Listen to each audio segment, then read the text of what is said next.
আমরা খাস করে দোয়া করতে চাই সে সকল মধ্যে মুজাহিদদেরকে। গত বছরের 5ই আগস্ট যাদের রক্তের বিনিময়ে, যাদের জীবনের বিনিময়ে আমরা পেয়েছি বাংলাদেশের নতুন স্বাধীনতা, আমরা পেয়েছি কোরআনের মাহফিলগুলো করার স্বাধীনতা, উন্মুক্ত অবস্থায় কোরআনের কথা বলার জন্য এ বাংলাদেশটাকে যে আল্লাহ পাক কবুল করে নিয়েছেন, যাদের রক্তের বিনিময়ে কবুল করেছেন আল্লাহ পাক তাদেরকেও শাহাদাতের মর্যাদা যেন দয়া করে দান করেন। আমরা আবারও বলছি আল্লাহুম্মা আমিন। সম্মানিত উপস্থিতি, বিনয়ের সাথে অনুরোধ করতে চাই আশেপাশে যারা দাঁড়ানো অবস্থায় রয়েছেন, বিক্ষিপ্ত অবস্থায় এখনো যারা গল্প গুজবের মধ্যে রয়েছেন, আপনারা মেহেরবানি করে মাহফিলের প্যান্ডেলের মধ্যে দয়া করে চলে আসুন।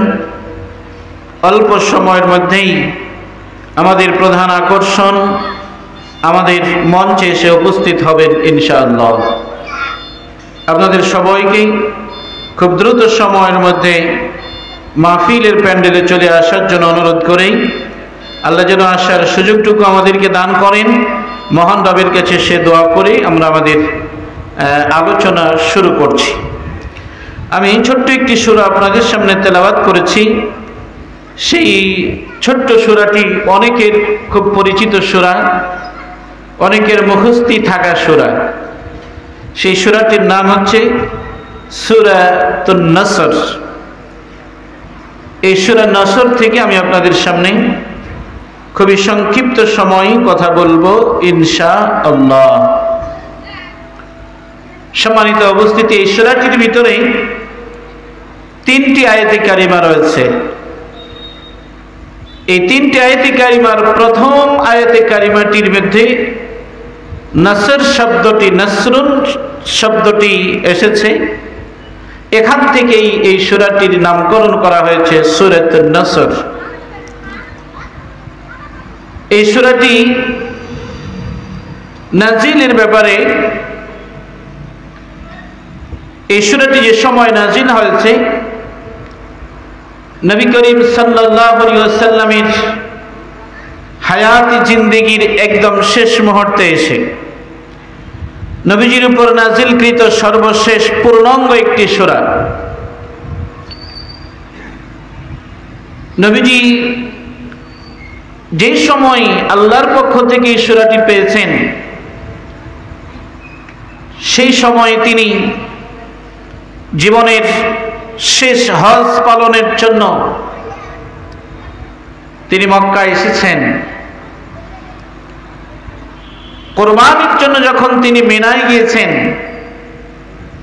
আমরা যেটাকে বলি হাদিসের ভাষায় যেটাকে বলা হয়েছে আইয়ামে তাশরিক, 3 দিন। সেই 3 দিনের গুরুত্বপূর্ণ একটি সময় আল্লাহ রাব্বুল আলামিন বিশ্বনবী জনাবে মুহাম্মদুর রাসূলুল্লাহ সাল্লাল্লাহু আলাইহি ওয়াসাল্লামের প্রতি এই পূর্ণাঙ্গ সূরাটি একসাথে এট এ টাইম এটি নাজিল করেছেন। আমরা বলি আলহামদুলিল্লাহ। এই সূরাটির ভিতরে গুরুত্বপূর্ণ কিছু তথ্য আল্লাহ রাব্বুল আলামিন উপস্থাপন করেছেন। এ জাতিকে কিছু নির্দেশনা এই সূরার ভিতরে দেওয়া হয়েছে। আমরা সেখান থেকে খুব সংক্ষিপ্ত পরিসরে আপনাদের সামনে কিছু কথা আলোচনা করতে বলতে চেষ্টা করব। আল্লাহ যেন সেই তৌফিক আমাকে দান করেন, আপনাদেরকেও মনোযোগ সহকারে শোনার এবং বাস্তব জীবনের সাথে মেলায় আগামীর জিন্দেগিতে আমাদেরকে আমল করার তৌফিক যেন দয়া করে দান করেন। আমরা বলছি আল্লাহুম্মা আমিন। সম্মানিত উপস্থিতি, আল্লাহ রাব্বুল আলামিন এই সূরাটির শুরুতেই তিনি ইরশাদ করছেন ইযা জাআ নাসরুল্লাহি ওয়াল ফাth, যখন আল্লাহর সাহায্য ও বিজয় আসবে। ওয়া রাআইতান নাসা, আপনি হে নবী আপনি মানুষদেরকে দেখবেন। আল্লাহ পাক রব্বুল আলামিন নবী মুহাম্মদুর রাসূলুল্লাহ সাল্লাল্লাহু আলাইহি ওয়াসাল্লামকে জানায় দিচ্ছেন, হে নবী আপনি তখন দেখবেন মানুষদেরকে যে তারা ইয়াদখুলুনা ফি দীনিল্লাহি আফওয়াজা, দলবদ্ধভাবে তারা ইসলামের ছায়াতলে আশ্রয় গ্রহণ করছে, ইসলামের ছায়াতলে তারা প্রবেশ করছে। ফাসাব্বিহ বিহামদি রাব্বিকা ওয়াস্তাগফির, আপনি আপনার রবের প্রশংসা সহ তার পবিত্রতা ঘোষণা করুন এবং ক্ষমা প্রার্থনা করুন। ইন্নাহু কানা তাওয়াবা, নিশ্চয়ই তিনি তওবা কবুলকারী। এই হচ্ছে আয়াতে কারিমার এই সূরাটির সংক্ষিপ্ত অনুবাদ। সম্মানিত উপস্থিতি, আল্লাহ পাকের প্রথম ঘোষণাটি হচ্ছে যখন আপনার কাছে আসবে আল্লাহর পক্ষ থেকে সাহায্য এবং আসবে বিজয়। সাহায্য এবং বিজয় এই দুটি জিনিসের খুবই প্রয়োজন, খুবই প্রয়োজন। জীবনের প্রতিটি ক্ষেত্রে আল্লাহর সাহায্য যদি না থাকে তাহলে পৃথিবীতে মানুষ কোনো কাজেই সফলতার দ্বার প্রান্তে পৌঁছতে পারবে না। পৃথিবীর সকল কাজে সফলতার জন্য আল্লাহর পক্ষ থেকে সাহায্য এটি অতীব জরুরি একটি বিষয়। সম্মানিত উপস্থিতি, এই পৃথিবীতে সমগ্র মুসলমানদের জন্য আল্লাহর পক্ষ থেকে একটি সাহায্য এবং একটি বিজয়ের প্রয়োজন। কিন্তু সেই বিজয় এবং সেই সাহায্য কিভাবে পাওয়া যাবে, কিভাবে চাওয়া যাবে, এরও একটি সিস্টেম, এরও একটি পদ্ধতি আল্লাহ রাব্বুল আলামিন কোরআনুল কারীমের ভিতরে ইরশাদ করে দিয়েছেন। সম্মানিত উপস্থিতি, আল্লাহ রাব্বুল আলামিন বলছেন, ইয়া আইয়ুহাল্লাযীনা আমানুস্তাঈনু বিস-সাবরি ওয়াস-সালাহ। হে ঈমানদারগণ, হে বিশ্বাসী মানুষেরা, তোমরা নামাজ এবং ধৈর্যের মাধ্যমে আল্লাহর কাছে সাহায্য প্রার্থনা করো। তাহলে নামাজ এবং ধৈর্য এই দুইটি বিষয় নিয়ে মহান রবের কাছে সাহায্য চাইতে হবে। আজ আমরা অনেক মানুষেরা সাহায্য চাই কিন্তু নামাজ না পড়েই, অনেক মানুষেরা আল্লাহর কাছে কিছু পেতে চায় কিন্তু সেই পাওয়াটাও আমরা চাই আল্লাহর হুকুম না মেনেই। এই জন্য প্রিয় উপস্থিতি, আমাদেরকে খেয়াল করতে হবে, খেয়াল রাখতে হবে যে এই পৃথিবীতে আমরা যে কাজটি করি না কেন আল্লাহর সাহায্য ছাড়া সেই কাজটি করা সম্ভব নয়। অতএব আল্লাহর সাহায্য আমাদেরকে চাইতেই হবে। সম্মানিত উপস্থিতি, একটি হাদিস আপনাদের সামনে এভাবে উপস্থাপন করতে চাই। হযরত খাব্বাব রাদিয়াল্লাহু তাআলা আনহু ইসলামের মুসলমানদের চরম একটি দুর্দিনে, যে সময় মক্কা নগরীতে মুসলমানদের অবস্থান করার মতো কোনো সুযোগ নেই, মুসলমানদেরকে ধরে ধরে জবাহ করা হচ্ছে, মুসলমানদেরকে বিভিন্নভাবে জুলুম আর নির্যাতন করা হচ্ছে, এমনকি স্বয়ং বিশ্ব নবী মুহাম্মদুর রাসূলুল্লাহ সাল্লাল্লাহু আলাইহি ওয়াসাল্লামের উপর চালানো হচ্ছে অকথ্য নির্যাতন, জুলুম আর নির্যাতনের স্টিম রোলার চালানো হচ্ছে। গরিব মানুষেরা যারা ইসলাম কবুল করেছে, ইসলাম কবুল করার অপরাধী, ওই সকল মানুষদের শরীরের উপর চাবুকের আঘাত করে শরীর থেকে চামড়া এবং গোশতগুলো যেই সময় ছিঁড়ে ফেলা হচ্ছে, লোহার চিরুনি দিয়ে মানুষদের শরীরে আক্রমণ করে শরীর থেকে যখন চামড়াগুলো ছিঁড়ে ফেলা হচ্ছে। ঠিক এমন একটি মুহূর্তে ঘরে বসবাস করার, বাড়িতে বসবাস করার কোনো সুযোগ নেই, বাড়িতে বসবাস করার মতো, সমাজে বসবাস করার মতো কোনো পরিবেশ নেই। এমন একটি মুহূর্তে বিশ্বনবী মুহাম্মদুর রাসূলুল্লাহ সাল্লাল্লাহু আলাইহি ওয়াসাল্লাম কাবা শরীফের ছায়ায় তিনি নিজের চাদরখানাকে মাথার নিচে দিয়ে তিনি শুয়ে রয়েছেন। ঠিক ওই মুহূর্তে হযরত খাব্বাব রাদিয়াল্লাহু তাআলা আনহু সেখানে প্রবেশ করেছেন। আমার একান্ত প্রিয়জনেরা, খুব ভালো করে আমাদেরকে খেয়াল করতে হবে। ঠিক যেই মুহূর্তে খাব্বাব রাদিয়াল্লাহু তাআলা আনহু প্রবেশ করলেন, তাকায় দেখেন রাহমাতাল লিল আলামিন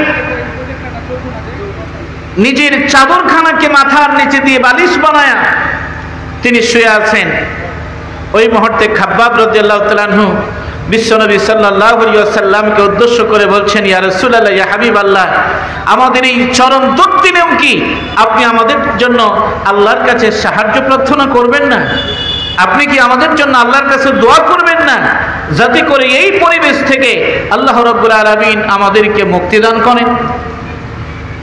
এই বসবাসের অনুপযোগী এই পরিবেশ থেকে যেন আল্লাহ আমাদেরকে হেফাজত করেন, এখান থেকে যেন আমাদেরকে বের করেন। এই জন্য কি রবের দরবারে আপনি দোয়া করবেন না? আমার একান্ত প্রিয়জনেরা লক্ষ্য করবেন, রাহমাতাল লিল আলামিন বিশ্বনবী মুহাম্মদুর রাসূলুল্লাহ সাল্লাল্লাহু আলাইহি ওয়াসাল্লাম তিনি শোয়া ছিলেন। শোয়া থেকে অবস্থায় তিনি উঠে বসলেন। খাব্বাব রাদিয়াল্লাহু তাআলা আনহুকে ডাক দিলেন, খাব্বাব, তুমি তো জানো না তোমার পূর্বে যারা এই দ্বীনে দাওয়াত দিত, তোমাদের পূর্বে যারা ইসলামের কথা বলতো, তোমাদের পূর্বে যারা আল্লাহর গোলামি, আল্লাহর দাসত্বের কথা বলতো, ও খাব্বাব তুমি জানো না ওই সমাজের মানুষেরা আল্লাহর দ্বীনের পথে চলা, আল্লাহর দ্বীনের কথা বলা মানুষগুলোকে তারা গর্ত খনন করে কোমর পর্যন্ত তারা পুঁতে ফেলতো। মাথার উপর লোহার চিরুনি দিয়ে, লোহার করাত দিয়ে চিরে চিরে লোহার করাতখানা ওই মুসলমানদের মাথার উপর চালানো হতো, ইমানদারদের মাথার উপর চালানো হতো। আল্লাহর দ্বীনের কথা বলা মানুষদের মাথার উপর লোহার করাতখানা চালানো হতো। সেই করাত দিয়ে চিরে চিরে একজন জীবিত মানুষটাকে তারা দ্বিখণ্ডিত করে দিত। ও খাব্বাব শোনো, এত জুলুম করার পরেও, এত নির্যাতন করার পরেও, একজন জীবিত মানুষকে দ্বিখণ্ডিত করে দেওয়ার পরেও ওই সমাজের মুসলমানেরা এক মুহূর্তের জন্য আল্লাহর দ্বীন থেকে দূরে সরে যায় নাই। বলেন সুবহানাল্লাহ। আল্লাহ নবী বললেন, খাব্বাব তাড়াহুড়ো করো না, এমন একটা সময় আসবে যেই সময় মক্কা নগরীতে একজন উষ্ট্রি আরোহণ করে একজন মানুষ তার সম্পদগুলো নিয়ে এই মক্কা নগরীতে বিচরণ করবে, চলাফেরা করবে, সানা থেকে হাজরামত পর্যন্ত তারা সফর করবে। কিন্তু আল্লাহি, আল্লাহর কসম, ওই সফর করা মানুষগুলো এক আল্লাহকে ছাড়া দুনিয়ার আর কাউকে ভয় করবে না। যেরকম সুবহানাল্লাহ। আমার একান্ত প্রিয়জনেরা, এই জন্য আল্লাহর সাহায্য আসবে, আল্লাহর সাহায্য আসার জন্য, আল্লাহর সাহায্য পাঠার জন্য তিনি ওয়াদা করেছেন। সেই সাহায্য আমরা নিতে পারবো কিনা সেটা আমাদের একটি বিষয় দাঁড়িয়ে যায়। আমার একান্ত প্রিয়জনেরা লক্ষ্য করবেন, তৎকালীন সময়ে, আচ্ছা আপনারা একটু বলেন তো, তৎকালীন সময়ে মুসলমানদের সংখ্যা বেশি ছিল নাকি কাফেরদের সংখ্যা বেশি ছিল? একটু জোরে বলেন, কার সংখ্যা বেশি ছিল? কাফেরদের সংখ্যা বেশি। কাফেরদের সংখ্যা বেশি, তাই তো তারা দ্বীনের কথা বলা মুসলমানদের উপর এইভাবে জুলুম আর নির্যাতন করতে পেরেছে। আপনাদের কাছে যদি আবারও প্রশ্ন করি, সেই 1400 বছর পরে বাংলাদেশের জমিনের দিকে যদি আমরা তাকাই, বাংলাদেশে এখন বর্তমান সময় 2025 সালে মুসলমানদের সংখ্যা বেশি না অন্য ধর্মাবলম্বীদের সংখ্যা বেশি? একটু জোরে বলেন, কাদের সংখ্যা বেশি? মুসলমানদের সংখ্যা বেশি। তারপরেও বাংলাদেশে মুসলমানদের উপর জুলুম আর নির্যাতন হয় নাকি হয় না? আর একটু জোরে বলেন, হয় কি না? আমার একান্ত প্রিয়জনেরা লক্ষ্য করবেন, বিগত সময় এমন একটি সময় অতিবাহিত হয়েছে, বাংলাদেশের মুসলমানেরা এমন একটি সময় অতিক্রম করেছে যেই সময়ের ভিতরে মুসলমানেরা ইমানের দাবি নিয়ে, মুসলমানেরা কালাম কালিমার দাবি নিয়ে, মুসলমানেরা কোরআনের দাবি নিয়ে রাজপথে নামা তো দূরের কথা, একজন অপরজন মুসলমানকে দাওয়াত দিতে গিয়েও ভয় পেত। জোরে বলেন, কথা ঠিক না বেঠিক? রাতের আধারে মুসলমানদেরকে ধরে নিয়ে যাওয়া হতো, সেই মুসলমানদেরকে অস্ত্রের নামে, রাবার বুলেট দিয়ে অস্ত্রের নামে বুলেটের আঘাতে তাদেরকে ক্রস ফায়ার করে দুনিয়া থেকে বিদায় করে দেওয়া হতো। এটা ছিল নাকি ছিল না? আর যারা বলেন ছিল কিনা? রাতের আধারে নিরহ মুসলমানদেরকে শুধুমাত্র কোরআনের কথা বলার কারণে, শুধুমাত্র কোরআনের পথে চলার কারণে নিরহ মানুষগুলোকে ধরে নিয়ে গিয়ে বছরের পর বছর জেলখানায় বন্দি রাখতো। জোরে বলেন, কথা ঠিক না বেঠিক? অসংখ্য মুসলমানদেরকে বন্দি করে হাতের নখগুলোকে উপড়ে ফেলা হতো, পায়ের নখগুলোকে উপড়ে ফেলা হয়েছিল। কি বলেন, এরকম ছিল নাকি ছিল না? অথচ বাংলাদেশে মুসলমানদের সংখ্যা বেশি। আমার একান্ত প্রিয়জনেরা লক্ষ্য করবেন, আল্লাহর অসংখ্য গোলামদেরকে কোরআন প্রতিষ্ঠা করতে চাওয়ার অপরাধে একদিন দুই দিন নয়, এক মাস দুই মাস নয়, একটানা 90 দিন পর্যন্ত রিমান্ডে নেবার নমুনাও বাংলাদেশে। জোরে বলেন, তো আছে না নাই? একটা মানুষকে 90 দিন পর্যন্ত রিমান্ডে নিয়ে জুলুম করা হয়েছে, মাজা মেরে মাজা ভেঙে দেওয়া হয়েছে। এমন মানুষ যে সোজা হয়ে একা একা দাঁড়াতে পারে না, ওই মানুষটার হাতে হ্যান্ডকাপ, পায়ে ডান্ডা বেরি পরিয়ে তাকে আদালতে হাজির করা হতো। কথা বলেন, ঠিক না বেঠিক? এই নির্মম দৃশ্য বাংলাদেশের মুসলমানেরা দেখেছে নাকি দেখে নাই? কি বলেন, দেখেছে না দেখেনি? এটা দেখেছে। আমার একান্ত প্রিয়জনেরা, আমার কাছে কেন যেন মনে হয়েছিল এই জুলুমের নির্যাতনের শিকার মানুষগুলো কত রাত জেলখানার ভিতরে কাঁদতে কাঁদতে অতিবাহিত হয়েছে, আল্লাহর কাছে সেজদা দিয়ে কেঁদে কেঁদে কত রাত অতিক্রম করেছে। এই লোকগুলো ঠিক সেই সময় খাব্বাব রাদিয়াল্লাহু তাআলা আনহুর মতো বলেছিলেন, ও আল্লাহ, তোমার সাহায্য কবে আসবে? মাতা নাসরুল্লাহ, আল্লাহ তোমার সাহায্য কখন আসবে? ঠিক ওই জামানার মানুষদের মতো এই জামানাতেও জেলখানার মধ্যে বসে বসে মানুষেরা কেঁদেছে আর আল্লাহর কাছে দোয়া করেছে, আল্লাহ, এই জালেমের জুলুম থেকে আমরা কখন নিরাপদ হতে পারবো? এই জালেমের ষড়যন্ত্র থেকে আমরা কখন বের হব? একদিন নয়, দুই দিন নয়, 14 বছর পর্যন্ত গুম করে আয়না ঘরে বন্দি। কি জোরে বলেন, কথা ঠিক না বেঠিক? আচ্ছা, আয়না ঘরে যাদেরকে বন্দি করা হলো, আয়না ঘরে থাকা অবস্থায় স্ত্রী হারালো, সন্তান হারালো, পরিবার থেকে বিচ্ছিন্ন হয়ে গেল। নিজের মানুষটা বেঁচে আছে নাকি মরে গেছে, পরিবারের সদস্যরা সে কথাটাও অনেক সময় ভুলে গিয়েছিল। কথা বলেন, ঠিক না বেঠিক? আমার একান্ত প্রিয়জনেরা লক্ষ্য করবেন, তৎকালীন সময়ের মানুষেরা, মুসলমানেরা নবীর কাছে এসে বলেছে, ও আল্লাহর পয়গম্বর, এই জুলুম আর নির্যাতন সহ্য হয় না, আল্লাহর কাছে একটু দোয়া করবেন, আল্লাহ যেন তার পক্ষ থেকে সাহায্যকারী পাঠায় দেন, আল্লাহ যেন তার পক্ষ থেকে একটি বিজয় দেন। ঠিক একই প্রার্থনা, একই দোয়া 1450 বছর পরে বাংলাদেশের প্রতিটি জেলখানা, প্রতিটি ঘর থেকে আওয়াজ বের হয়ে আসে, ওগো আমাদের মালিক, ও আমাদের রব, আজকে আমাদের এই দুর্দিন নিরহ মানুষগুলোকে ধরে নিয়ে জেলখানায় বন্দি করে ক্রস ফায়ারে দেয়, হাতের আঙ্গুলের নখগুলো উঠায় নেয়, পঙ্গু করে দেয়, পায়ের মধ্যে বন্দুক ঠেকায়া পরিকল্পিত ভাবে গুলি করে। কি আছে না নাই? কি জোরে বলেন, আছে না নাই? আমার প্রিয় ভাইদেরকে শুধুমাত্র কোরআন প্রতিষ্ঠিত করতে চাওয়ার অপরাধে এই জুলুম আর নির্যাতন নির্যাতনের মধ্য দিয়ে যখন সময় অতিবাহিত হচ্ছিল, আমার প্রিয় মুসলমান ভাইরা তখনও যেন জেলখানার মধ্য থেকে বলছিল, আল্লাহ তোমার পক্ষ থেকে সাহায্যের বড় প্রয়োজন, কারণ তোমার পক্ষ থেকে সাহায্য না পেলে বাংলাদেশের এই জগদ্দল পাথর সরানো সম্ভব নয়। কথা বলেন ঠিক না বেঠিক? যুগে যুগে আমরা অনেক জালেম দেখেছি, অনেক স্বৈরাচার দেখেছি, অনেক মাজলুমদেরকেও আমরা দেখেছি, নাকি দেখি নাই? ফেরাউন চাইলো মুসা নবীকে মেরে ফেলবে, ইসলামকে শেষ করে দিবে।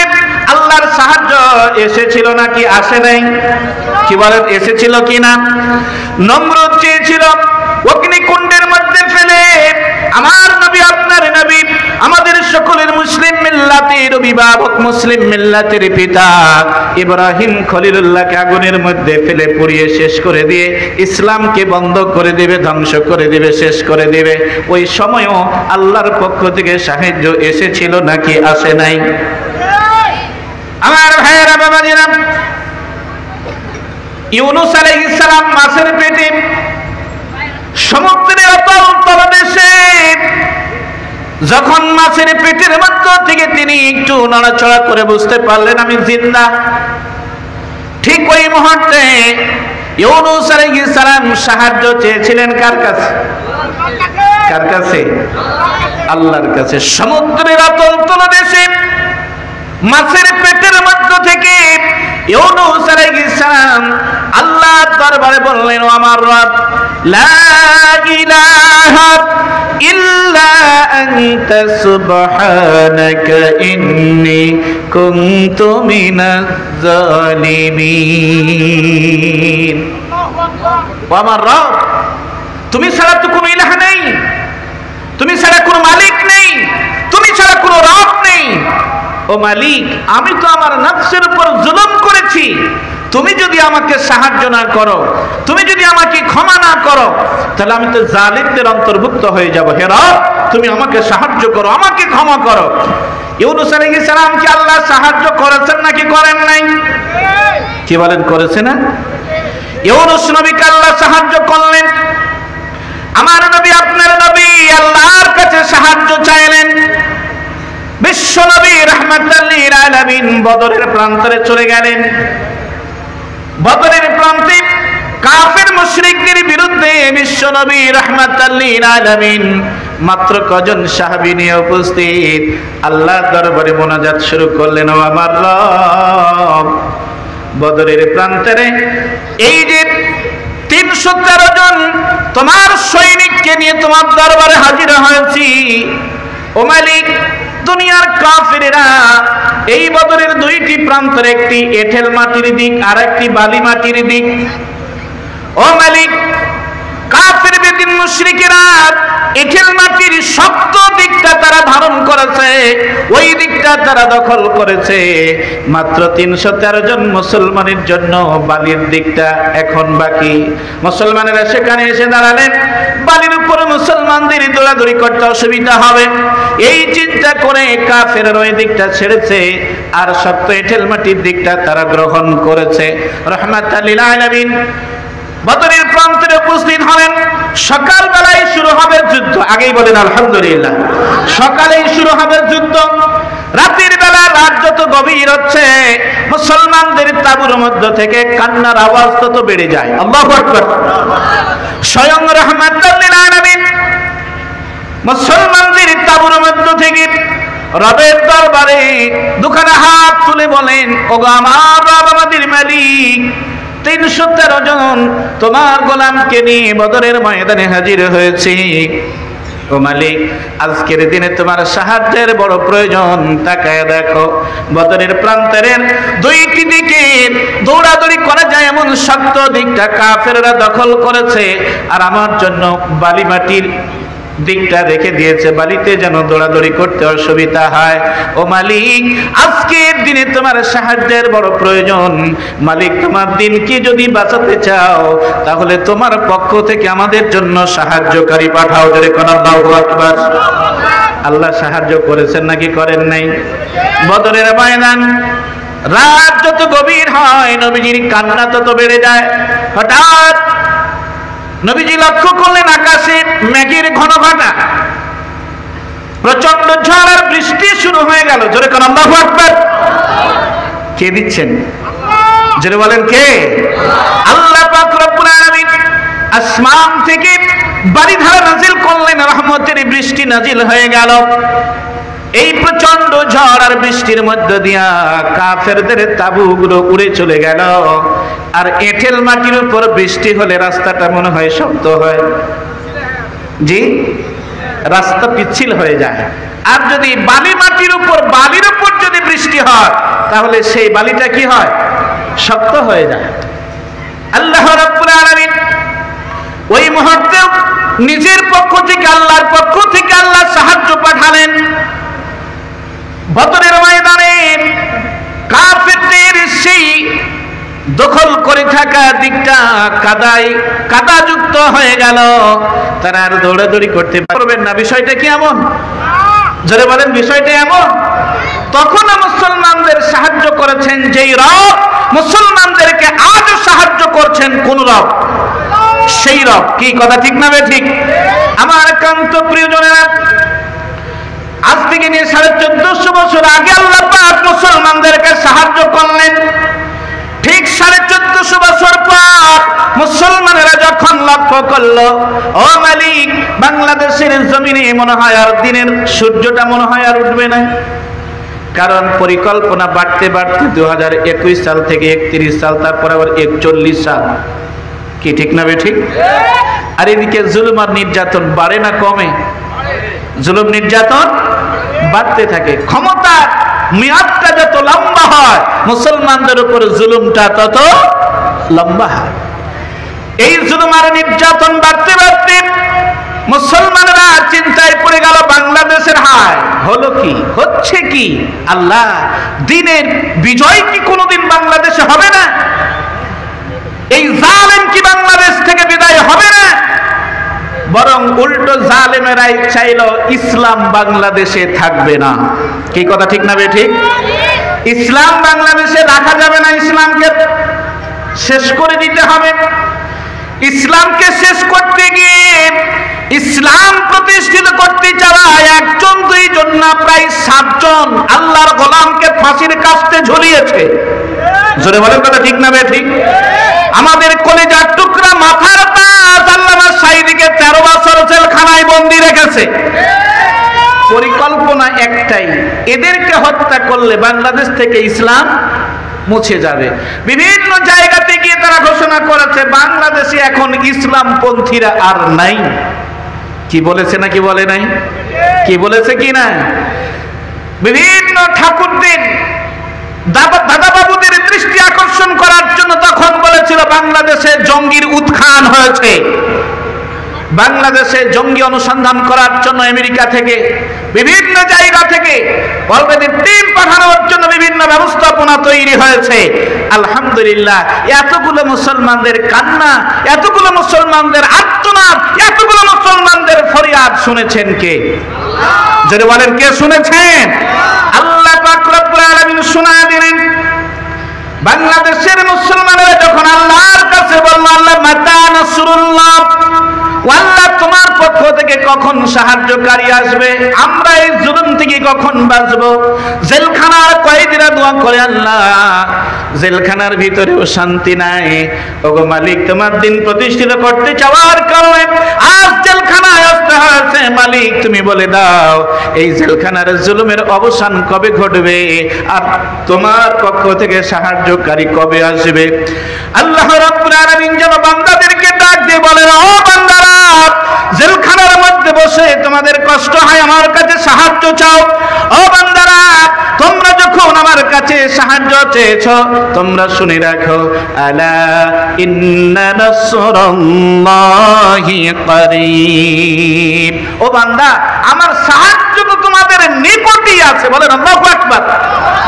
আমার সাহায্য দূরে নাই, আমার সাহায্য তো তোমাদের নিকটই আছে, তোমাদের কাছে আছে। বান্দা, হতাশ হও না, ভেঙ্গে পড়ো না, নিরাশ হও না, আমি রব তোমাদেরকে সাহায্য করবই করব। জোরে কান আল্লাহু আকবার। আল্লাহ সাহায্য করেছে নাকি করে নাই? আরো জোরে বলেন, করেছে কি না? আমার ভাইয়েরা বাবাজিরা, ইসলাম শেষ করার জন্য 7 জনকে ফাঁসি দিয়েছে বাংলাদেশে।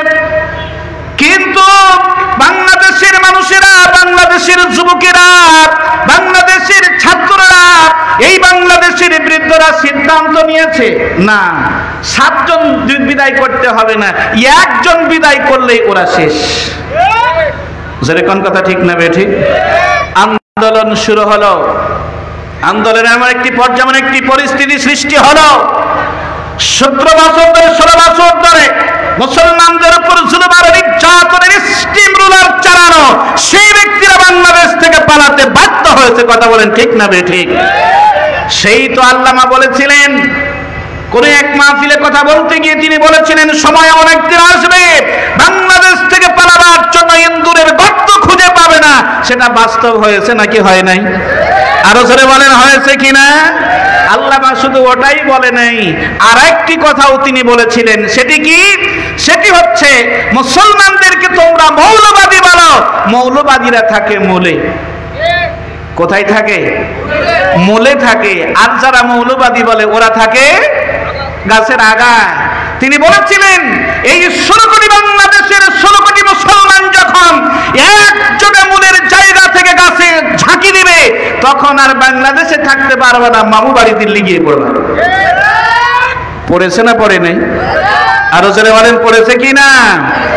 আমার একান্ত প্রিয়জনেরা লক্ষ্য করবেন, সাহায্যকার, জোরে বলেন সাহায্যকার। আল্লাহর সাহায্য শুধু এখানে শেষ নয়, অনেক সাহায্যের নমুনা আপনাদের সামনে উপস্থাপন করা যায়। বাংলাদেশে গুরুত্বপূর্ণ একটি আসনে সমাসীন সে আল্লামা সাঈদী বিচারক, যিনি বিচার করে বিচারের রায় দিয়ে আল্লামাকে ফাঁসির কাস্টে ঝুলাতে চাইলেন। 5 আগস্টের পর তারা যখন বাংলাদেশ থেকে পালাতে চাইল, বাংলাদেশের মুসলমানেরা তাদেরকে ধরে নিজেদের বিচার নিজেরাই করে নিয়ে ওই বিচারকদের বিচি পর্যন্ত ফাটিয়ে দিয়েছে। কথা ঠিক না বেঠিক? আরো করে বলেন, কথা ঠিক কিনা? আমার প্রিয় ভাইয়েরা, প্রিয় বাবাজিরা, আমাদেরকে খেয়াল করতে হবে, আল্লাহর সাহায্য আসছে, আল্লাহর সাহায্য আসবে ইনশাআল্লাহ। আমার ভাইয়েরা বাবাজিরা, কিন্তু কোরআন থাকবে না? থাকবে না? জোরে বলেন, থাকবে কিনা? এই কোরআন আগে করতো এক ভাইয়েরা, এখন করে আর এক ভাইয়েরা। ষড়যন্ত্র কি আমাদের মনে রাখতে হবে, আমাদের মনে রাখতে হবে। ইসলামকে যুগে যুগে যারাই শেষ করতে চেয়েছে, আল্লাহর ওয়াদা হচ্ছে, ইউরিদুনা লিইউতফিউ নূরাল্লাহি বিআফওয়াহিহিম ওয়াল্লাহু মুতিম্মু নূরিহি ওয়ালাউ কারিহাল কাফিরুন। আল্লাহ বলছেন, ইসলামকে মুখের ফুৎকার দিয়ে নিভিয়ে দিবা, এটা সম্ভব নয়। ইসলামকে নিভাতে পারবে না, বরং ইসলামের আলো জ্বলছে, এটাকে প্রজ্বলিত রাখা হবে, তাতে কাফেরদের বেদনা যতই বাড়ুক। ইসলাম ছিল, ইসলাম আছে, ইসলাম আগামী দিনেও থাকবে না? থাকবে না? আমরা যদি সবাই মিলে চাই যে ইসলাম থাকবে না, তারপরেও ইসলাম থাকবে। কি বলেন, থাকবে না? থাকবে না? কারণ এটা সংরক্ষণের, রক্ষণাবেক্ষণের দায়িত্ব কার? জোরে বলেন, কার? 1 লক্ষ রোমান সৈন্যের বিরুদ্ধে মুসলমান মাত্র 3000। কতজন?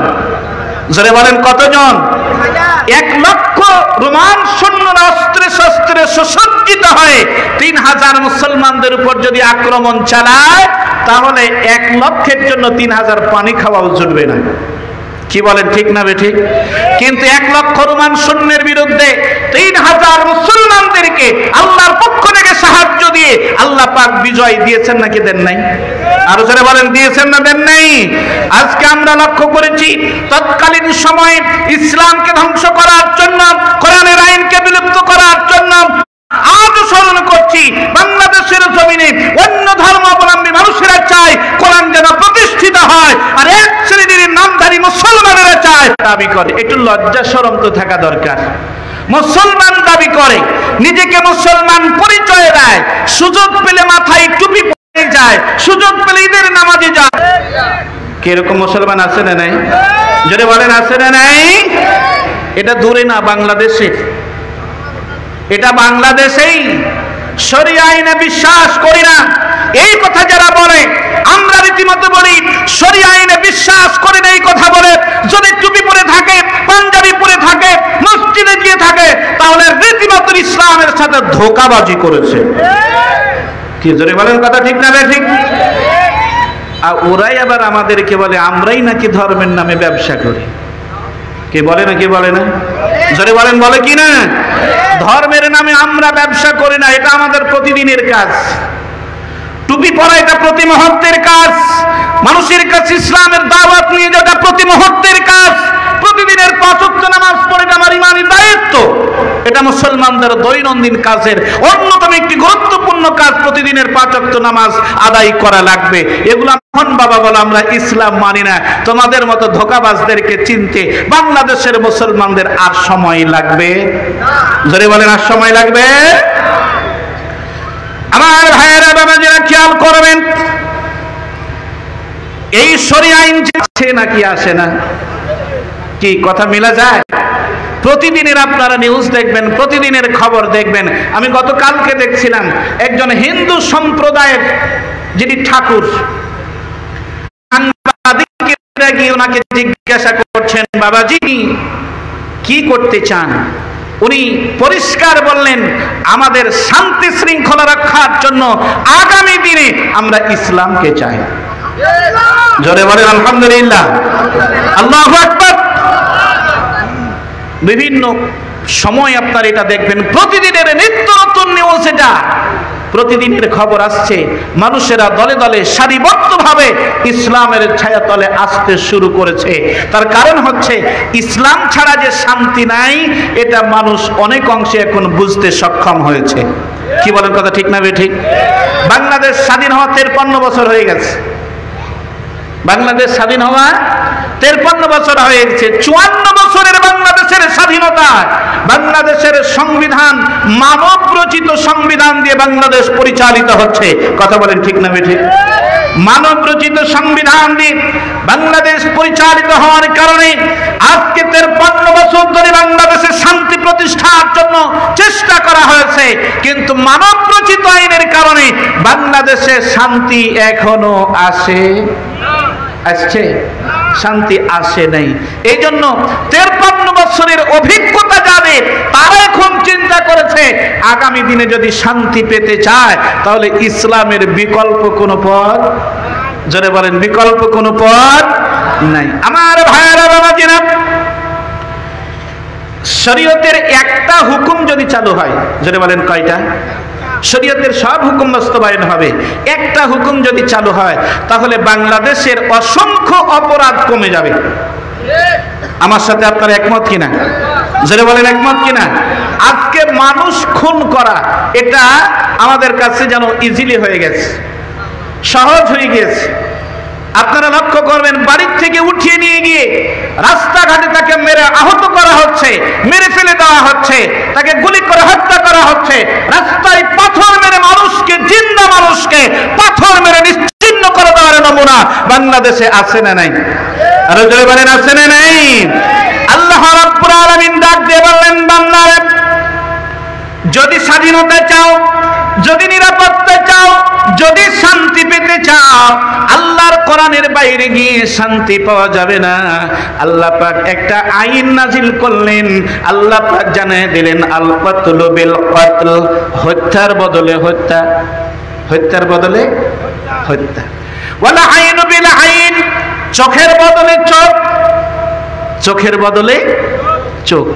এইভাবে করে প্রত্যেকটি অঙ্গে প্রত্যঙ্গের বদলে একটার বদল আর একটা। আমি বোঝার জন্য আপনাদের কাছে বলি, আমরা এই হুকুমটাকে পরিবর্তন করে চিন্তা করেছি, একজন মানুষ আপনাকে মেরে আপনার একটা চোখ নষ্ট করে দিয়েছে। শরীয়তের আইন বলছে বিচারক যারা থাকবে তারা বিচার করবে, যেই ব্যক্তি আপনাকে মেরে আপনার একটা চোখ অন্ধ করে দিয়েছে, আপনিও তাকে মেরে ঠিক তার আরেকটা চোখ আপনি অন্ধ করে দিবেন। এটা হচ্ছে শরীয়তের বলে আইন বিল আইন, চোখের বদলে চোখ, হত্যার বদলে হত্যা। এখন বাংলাদেশের আইন কি, আমাদের মানব রচিত আইন কি? কয় ভুল ক্রমে যখন একটা কাজ হয়েই গেছে তো ঠিক আছে, একটা মানুষকে মারা হয়েছে, কয় 2 লাখ টাকা নাও, যে মীমাংসা করে নাও। চোখ হারিয়েছে বলে 50,000 টাকা নাও, যে চোখ মীমাংসা করে নাও। আমি আপনাদের কাছে জিজ্ঞাসা করতে চাই, যে ব্যক্তির পা ভেঙে দেওয়া হয়েছে মেরে, ওই ভাঙা পা যদি এক পাল্লায় দেওয়া হয় আর দেওয়া হয়, ওজন কোনটা বেশি হবে? কিসের ওজন বেশি হবে? আচ্ছা, এক পাল্লাই নষ্ট করে দেওয়া চোখ, উপড়ে ফেলা চোখটাকে এক পাল্লায় দেওয়া হয়েছে, আর এক পাল্লায় 50,000 টাকা দেওয়া হয়েছে, ওজন কোনটা ভারী হবে? একজন মানুষকে হত্যা করা হয়েছে, আপনাকে বললেন 2 লাখ টাকা নিয়ে মীমাংসা করে নাও। একজন মানুষের লাশকে যদি এক পাল্লায় রাখা হয় আর আরেক পাল্লায় যদি 2 লক্ষ টাকা রাখা হয়, ওজন কোনটা ভারী হবে? লাশের ওজনটা ভারী হয়ে যাবে। আল্লাহ বললেন এইভাবে করে বান্দা শান্তি পাবে না, যদি শান্তি পেতে হয় হত্যার বদলে হত্যা হতে হবে। আমার ভাইয়েরা বাবাজিরা, যেই ব্যক্তিটাকে হত্যা করা হয়েছে, যেই ব্যক্তিটাকে মেরে চোখ দুটো কানা বানিয়ে দেওয়া হয়েছে, যেই ব্যক্তিটাকে মেরে পা কানা ভেঙে ফেলে তাকে ন্যাংরা বানিয়ে দেওয়া হয়েছে, যদি আপনি বিবেকবান হন, সুস্থ মস্তিষ্কের যদি অধিকারী হন, আর মারা যাওয়া ব্যক্তিটার যদি সন্তান থেকে থাকে, কলিজার টুকরা মেয়ে যদি থেকে থাকে, তার যদি প্রিয়তমা বিবি থেকে থাকে, তাহলে তার বাড়ির কাছে গিয়ে একটু শুনেন লিল্লাহি তাকবীর, লিল্লাহি তাকবীর। প্রধান মেহমানের আগমন, প্রধান মেহমানের আগমন বালুগ্রামবাসীর পক্ষ থেকে। জি আলহামদুলিল্লাহ, প্রধান অতিথি, প্রধান মেহমান, প্রধান আলোচক আমাদের কাছে বহু কষ্ট করে চলে এসেছেন। 1 মিনিটের ভিতরে আমি শেষ করতে চাই। সেটি হচ্ছে যে আমি যে কথা বলছিলাম, যেই ব্যক্তিটাকে হত্যা করা হয়েছে, যদি তার বউ থাকে, যদি তার মেয়ে থাকে, যদি তার মা থাকে, যদি তার বাবা থাকে, তাহলে রাতের আধারে, যেই দিন তাকে মারা হয়েছে ওই রাতের আধারে তার বাড়ির কাছে জানালায় গিয়ে কান লাগান, জানালার কাছে গিয়ে কান লাগান, দরজার সামনে গিয়ে কান লাগান। বাবা হারানোর পরে 3 মেয়েটা কিভাবে করে কান্না আপনি হৃদয়ের কান দিয়ে শোনেন। সন্তান হারানোর পর মা কি কষ্ট নিয়ে কাঁদে আপনি শোনেন। বাবা হারানোর পর সন্তান কিভাবে করে কাঁদে আপনি শোনেন। প্রিয় স্বামীকে হারানোর পর স্ত্রীর কান্নার ভাষাটা কি আপনি শোনেন। এই জন্য আল্লাহ বলছেন হত্যার বদলে হত্যা, চোখের বদলে চোখ। এটা টাকা দিয়ে সমাধান হবে না, এটা হচ্ছে ইসলামের আইন। এই আইন যদি বাংলাদেশের পার্লামেন্টে চালু হয়, আল্লাহ যেন দয়া করে চালু করে দেন, বলেন আমিন। সবাই বলেন আল্লাহুম্মা আমিন। শরীয়তের আইন, ইসলামী আইন, শরীয়ত আইন যদি বাংলাদেশে চালু হয়, আর একটা হত্যার বদলে আরেকজনকে হত্যার যেই নীতি, কোরআনের নীতি, এই নীতি যদি চালু হয়, বাংলাদেশে আর খুনাখুনি থাকবে, মারামারি থাকবে, জোর করে চোখ অন্ধ করে দাও, এটা আর থাকবে। এই জন্য কিসের দরকার? ইসলামের দরকার। জোরে বলেন কিসের দরকার? ইসলামের দরকার। আল্লাহ পাক যেন দয়া করে কবুল করেন। ইসলাম প্রতিষ্ঠার জন্য বালুগ্রামের এই সকল জনতা সহ তামাম বাংলাদেশের মুসলমানদেরকে আল্লাহ পাক যেন দয়া করে কবুল করেন। আগামী দিনে বাংলাদেশের এই দুর্দিনে আমরা সবাই মিলে ঐক্যবদ্ধ হয়ে আমরা যেন ইসলামের সুশীতল ছায়াতলে এসে ইসলামকে পূর্ণাঙ্গ রূপে প্রতিষ্ঠিত করার জন্য আমরা যেন চেষ্টা সাধনায় আন্তরিক হতে পারি। আল্লাহ সে তৌফিক যেন আমাদের সবাইকে দান করেন। আমরা সকলে বলছি আল্লাহুম্মা আমিন। ওয়া আখিরু দাওয়ানা আনিল হামদুলিল্লাহি রাব্বিল আলামিন। আসসালামু আলাইকুম ওয়া রাহমাতুল্লাহি ওয়া বারাকাতুহু।